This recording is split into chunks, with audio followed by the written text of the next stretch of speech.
Assalamualaikum semua. Hari ini kita akan menjawab satu soalan, iaitu betul ke kalau tengok skrin lama boleh merosakkan mata anda semua? Jawapan bagi persoalan tadi adalah ya.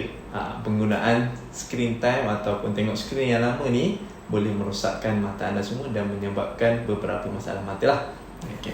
So untuk kadang-kadang diorang guna screen time ataupun handphone ataupun komputer, tab dengan tempoh yang lama, ianya boleh menyebabkan risiko untuk rabun jauh diorang tu boleh naik dengan cepat lah. Ataupun kalau diorang tak ada rabun, boleh dapat rabun jauh.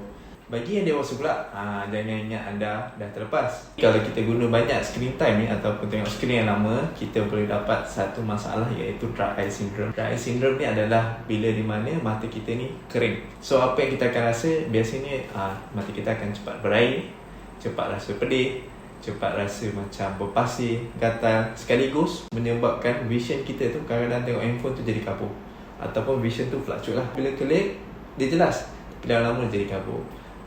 Jika anda berminat untuk tahu lebih banyak jawapan bagi soalan berkenaan mata, boleh follow, like dan share video kami di Haniza Optometry.